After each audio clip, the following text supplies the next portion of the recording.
So they took charge of Jesus. He went out carrying his cross and came to the place of the skull, as it is called. In Hebrew it is called Golgotha.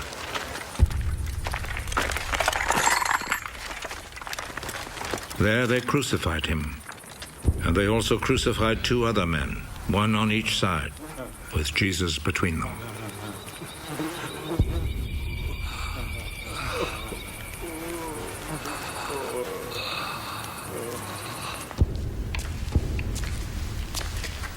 Pilate wrote a notice and had it put on the cross. Jesus of Nazareth, the King of the Jews, is what he wrote.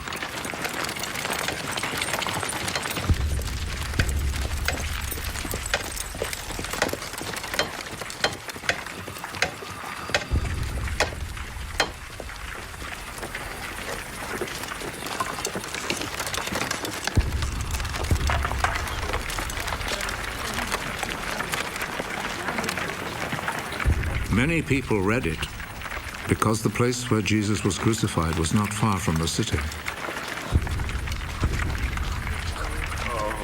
The notice was written in Hebrew, Latin, and Greek. The chief priest said to Pilate, "Do not write the King of the Jews, but rather, This man said, I am the King of the Jews." What I have written stays written.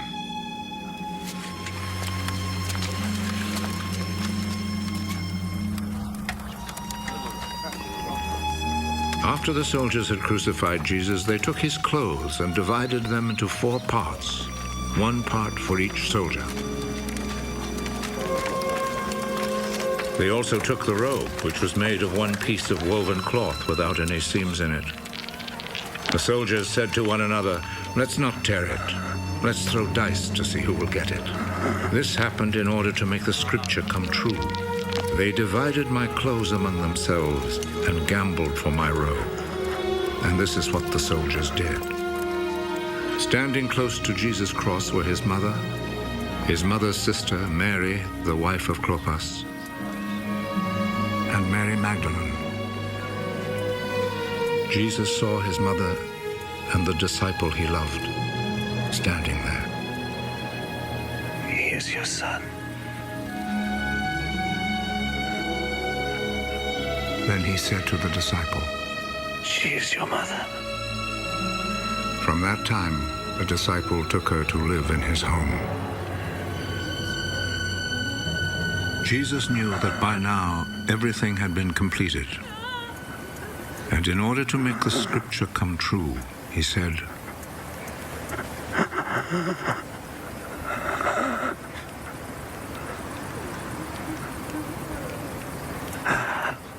"I am thirsty." A bowl was there, full of cheap wine. So a sponge was soaked in the wine, put on a stalk of hyssop, and lifted up to his lips.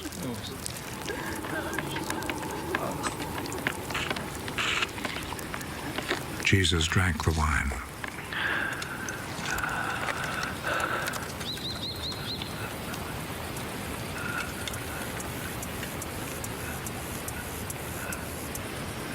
"It is finished."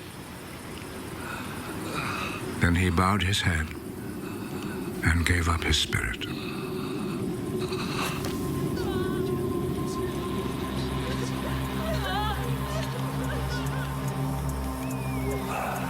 Then the Jewish authorities asked Pilate to allow them to break the legs of the men who had been crucified and to take the bodies down from the crosses.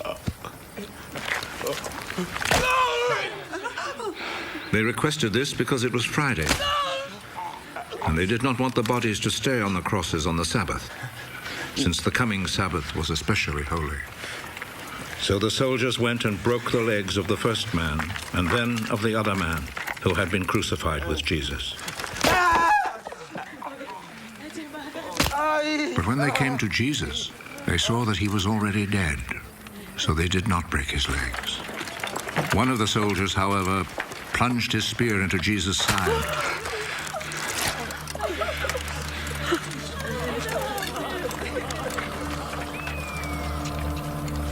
And at once, blood and water poured out.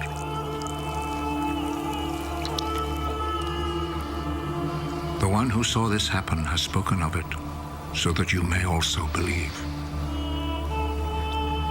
What he said is true, and he knows that he speaks the truth. This was done to make the scripture come true.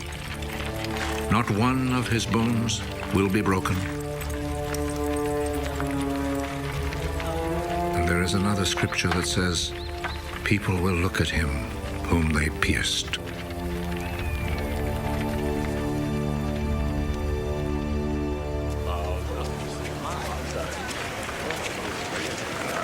After this, Joseph, who was from the town of Arimathea, asked Pilate if he could take Jesus' body. Joseph was a follower of Jesus, but in secret because he was afraid of the Jewish authorities. Pilate told him he could have the body, so Joseph went and took it away. Nicodemus, who at first had gone to see Jesus at night, went with Joseph, taking with him about 100 pounds of spices. The two men took Jesus' body and wrapped it in linen cloths with the spices, according to the Jewish custom of preparing a body for burial.